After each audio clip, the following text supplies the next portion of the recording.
Hello students, अपना topic चल रहा था क्रॉप प्रोटेक्शन में पैडी में अपन ने अध्ययन कर लिया था उसकी जलवायु, मृदा और उसमें रोपाई की विधियाँ कौन कौन सी है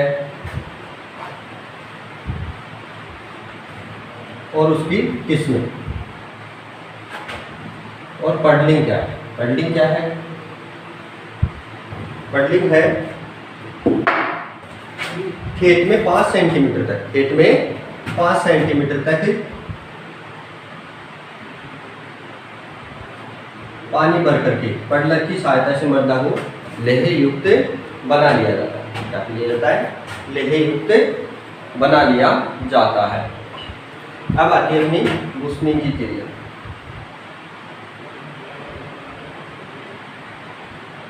बुसनिंग देखो, बुसनिंग क्या है लिख लेना। धान की खड़ी फसल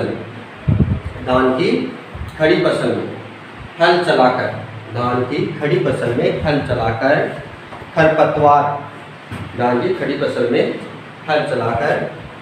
खरपतवार या अधिक पौधों को निकालने के लिए धान में खड़ी फसल में हल चलाकर खरपतवार या अधिक पौधों को निकालने की क्रिया बुसनिंग कहलाती है। बुसनिंग कहलाती है। कब करते हैं यह क्रिया? बुआई के 25 से 45 दिन बाद। कब करते हैं? बुआई के 25 से 45 दिन बाद यह क्रिया करते हैं। कब करते हैं यह क्रिया? बुआई के 25 से 45 दिन बाद। क्या करते हैं बुसनिंग क्रिया में कि खेत में खरपतवार व अधिक संख्या में, यानी कि पौधे क्या हो, पौधे पास में हो, यानी कि सघन पौधरोपण हो, तो उनकी उचित दूरी करने के लिए क्या कर देते हैं? अधिक पौधों को निकाल देते हैं। तो उसी क्रिया को क्या कहते हैं? बुसनिंग क्रिया कहते हैं। 25 से 45 दिन बाद करते हैं। इसका उद्देश्य क्या होता है? R/P को नियंत्रण करना। उद्देश्य क्या है इसका? R/P को नियंत्रित करना।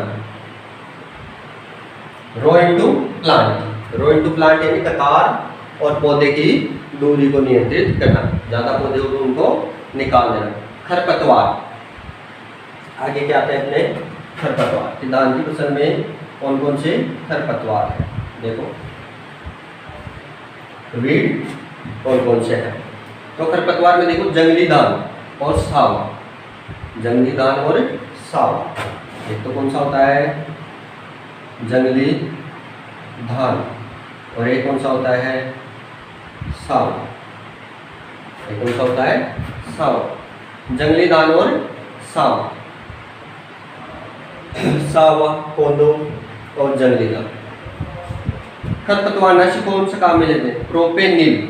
अंकुरण के बाद कौन सा खरपतवारनाशी काम में लेते हैं? खरपतवारनाशी कौन सा काम में लेते हैं? प्रोपेनिल। कौन सा काम में लेते हैं? प्रोपेनिल अंकुरण के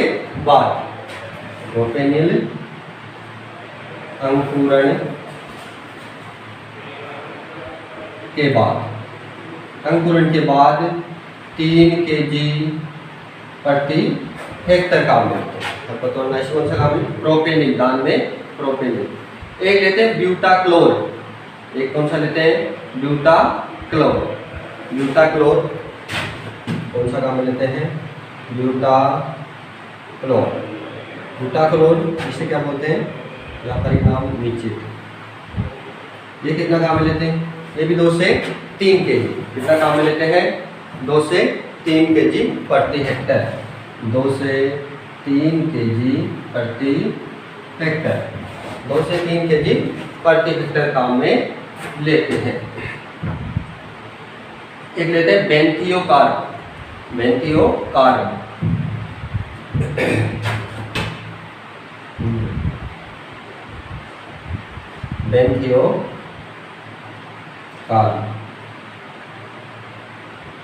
बेंथियोकार। देखो बेंथियोकार को क्या बोलते हैं? सेटनिंग।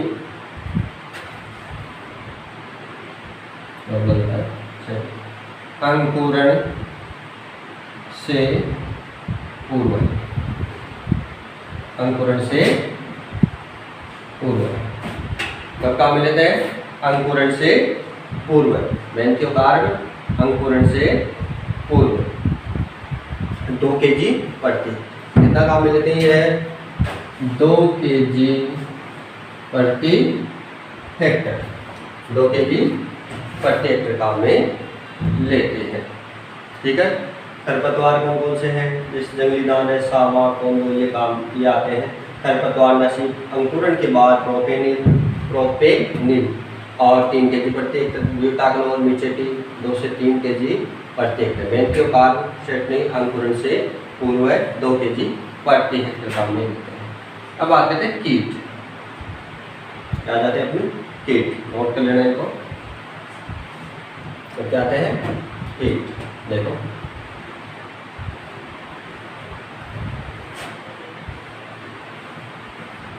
कीट कौन कौन से?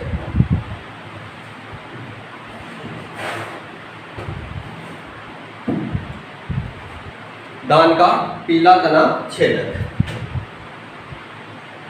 धान का पीला तना छेदक, धान का पीला तना छेदक, येलो स्टेम। क्या बोलते हैं इसे? Yellow stem.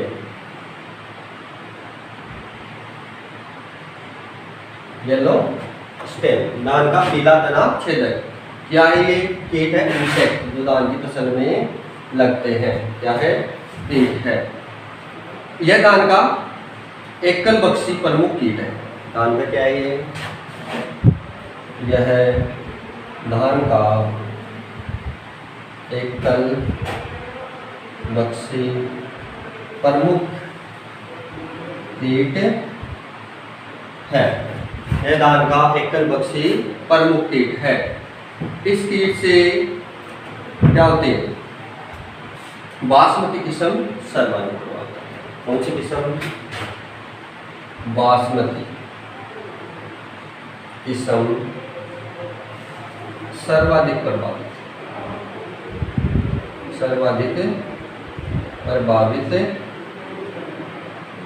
होती है। बासमती किस्म सर्वाधिक प्रभावित होती है। धान में डेड हर्ट या ब्लास्ट हर्ट का होना इसी का प्रमुख लक्षण। धान में जो डेड हर्ट होता है और एक ब्लाइट हर्ट होता है। एक तो क्या होता है? डेड हर्ट और एक ब्लाइट हर्ट, वो इसी के प्रमुख लक्षण कौन कौन से? एक तो होता है डेड हर्ट और एक होता है ब्लाइट हर्ट। इसके लक्षण प्रमुख, इसी के प्रमुख लक्षण है। आगे आता अपना गंदी बग। कौन सा कीट आता है? गंदी बग। देखो गंदी बग,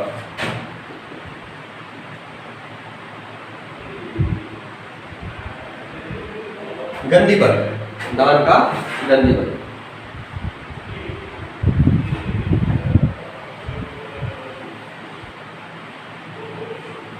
देखो गंदी बग नाम क्यों इसका? क्योंकि इसमें गंध आती है। इस कीट से प्रभावित जो धान के खेत होते हैं, इस कीट से प्रभावित जो धान के खेत होते हैं, इस कीट से प्रभावित धान के खेत में शराब जैसे क्या आती है? दुर्गंध आती है। किस प्रकार की दुर्गंध आती है? शराब जैसी दुर्गंध आती है।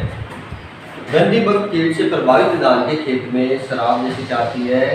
दुर्गंध आती है। इस कीट का मुख्य प्रकोप दूधिया अवस्था में होता है। इस कीट का मुख्य प्रकोप दूधिया अवस्था में होता है। कब होता है? देखो इस कीट का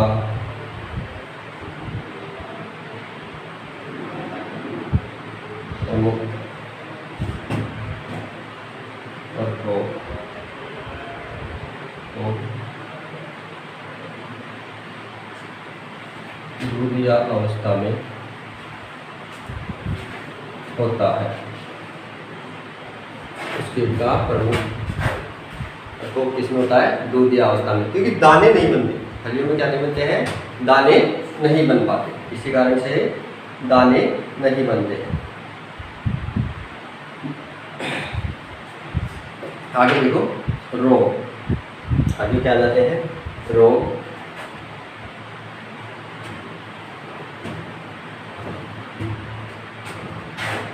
रोग कौन कौन से हैं इसको देख लो। भूरी पत्ती धब्बा रोग, भूरी पत्ती धब्बा रोग, भूरी पत्ती धब्बा रोग। भूरी पत्ती धब्बा रोग एक कवक के द्वारा होता है। किसके द्वारा होता है? कवक के द्वारा। होलोमेंथी स्पोरियम ओराइटी, होलोमेंथी स्पोरियम ओराइटी, स्पोरियम ओराइटी, ओराइटी नामक कवक द्वारा होता है। कवक द्वारा होता है, किसके द्वारा होता है? होलोमेंथी स्पोरियम ओराइटी नामक कवक द्वारा। इसके कारण 1943 में बंगाल में भयंकर अकाल पड़ा था। इसके कारण क्या पड़ा था? 1943 में लेना यहाँ पर। इसके कारण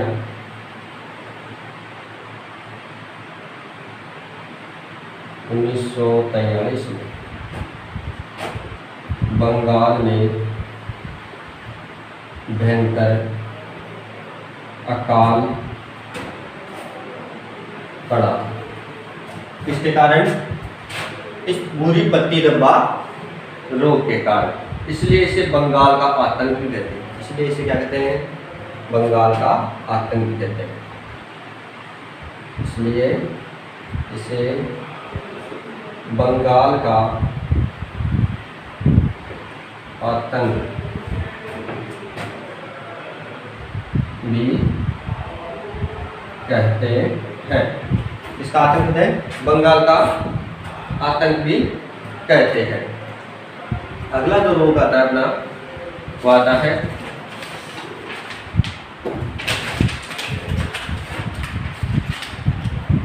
धान का ब्लास्ट रोग। धान का कौन सा रोग है? ब्लास्ट रोग।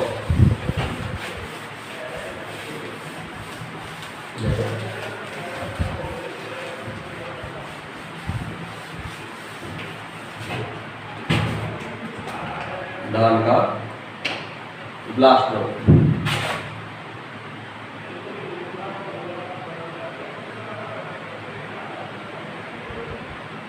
ब्लास्ट है तो ब्लास्ट यानी झुलसा, क्या बोलते हैं इसे?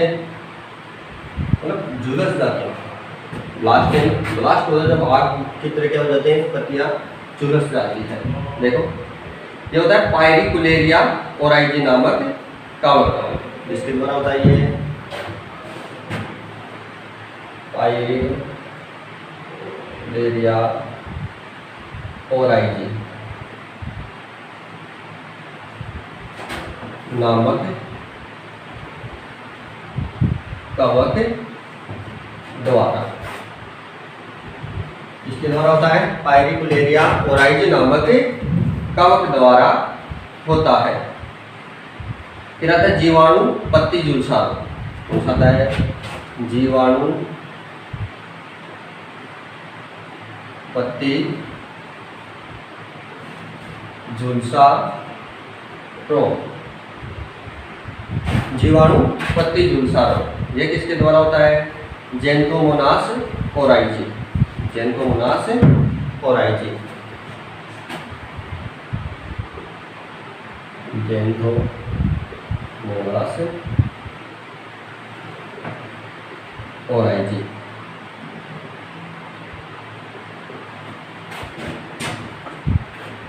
मोलास और IG से होता है। धान की नर्सरी का बैंकर रोग भी, इसे कैंकर रोग भी कहते हैं। धान की नर्सरी का क्या कहते हैं? इसे कैंकर रोग भी कहते हैं। नियंत्रण किससे करते हैं? स्ट्रेप्टोसाइक्लिन, इतना स्ट्रेप्टोसाइक्लिन या कॉपर ऑक्सीक्लोराइड का छिड़काव, स्ट्रेप्टोसाइक्लिन या कॉपर ऑक्सीक्लोराइड का छिड़काव करते हैं। स्ट्रेप्टो देख लो आप, स्ट्रेप्टोमाइसिन, स्ट्रेप्टोमाइसिन लिखना है,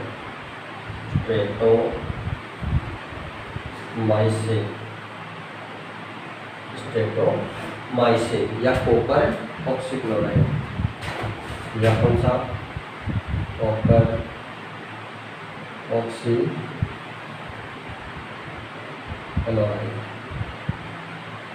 का क्या करते हैं? छिड़काव करते हैं। क्या करते हैं? छिड़काव करते हैं। ये कहता है धान का खेरा रोग। धान का खेरा रोग देखो इम्पोर्टेंट रोग है, हर एग्जाम में क्वेश्चन पूछे जाते हैं। धान का खेरा रोग, धान का खेरा रोग देखो, धान का खेरा रोग होता है जिंक की कमी से होता है। किसकी कमी से होता है? जिंक की कमी से, ZnSO4। ये बहुत ही इम्पोर्टेंट है, ये लगभग एग्जाम्स में क्वेश्चन इसका आता है। ये किसकी कमी से होता है? जिंक की कमी से,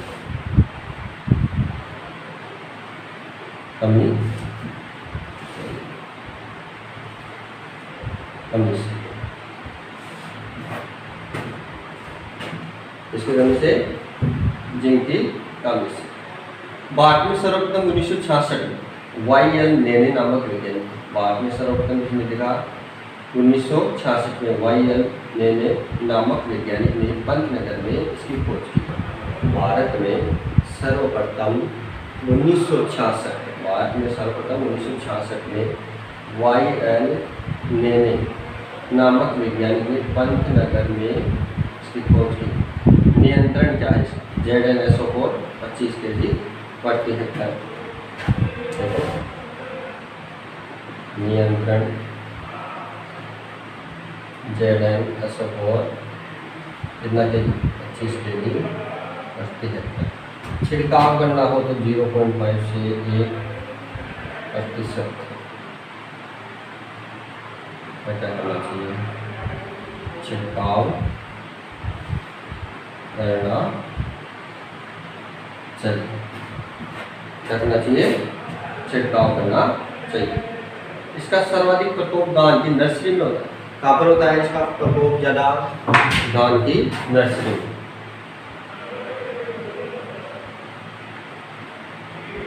धान की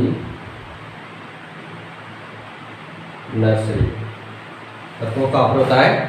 धान की नर्सरी में इसका प्रकोप होता है। एक होता है धान का टुंगरो विषाणु रोग। कौन सा होता है? धान का टुंगरो विषाणु रोग। धान का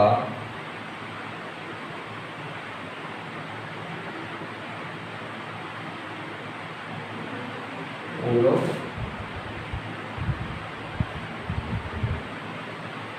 विषाणु रोग वायरस जनित रोग है। ये कैसा है? वायरस जनित रोग है। ये विषाणु द्वारा फैलता है। किसके द्वारा फैलता है? विषाणु द्वारा फैलता है। ठीक है। एक इसकी उपज कितनी होती है? लगभग 40 से 45 क्विंटल प्रति हेक्टेयर।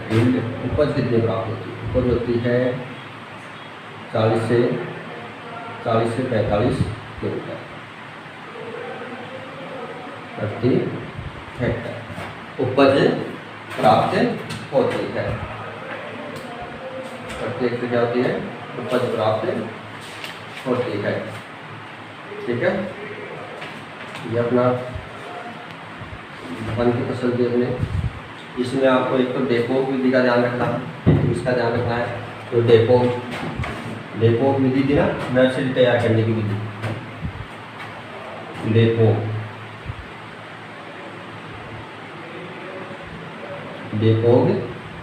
विधि। इसमें क्या किया जाता है, बिना मृदा की नर्सरी तैयार की जाती है और लगभग 13 से 14 दिन में क्या हो जाती है, पौध तैयार हो जाती है। एक जो फर्श होता है उसके ऊपर बीजों को बिछा दिया जाता है और उसे पॉलीथीन से कवर कर देते हैं, ठीक है। इसमें बिना मृदा के नर्सरी पौध तैयार करने की विधि कौन सी है, डेपोक विधि है। कहाँ से निकाली गई है, मनीला फिलीपींस। कहाँ से निकाली गई है, मनीला फिलीपींस से, फिलीपींस से निकाली गई है नाम की नर्सरी तैयार करने की विधि। एक गीली क्यारी विधि भी है, एक सूखी क्यारी विधि भी है। गीली क्यारी विधि जो पानी वाले क्षेत्र होते हैं वहाँ पर अपनाई जाती है। गीली क्यारी विधि कहाँ पर अपनाते हैं, जहाँ पर पानी की मात्रा उचित होती है वहाँ पर अपनाते हैं। एक इसमें बीज दर का ध्यान रखना है, इसका ध्यान रखना है बीज दर का, कि डेपोक विधि के लिए कितनी बीज दर काम में लेते हैं। और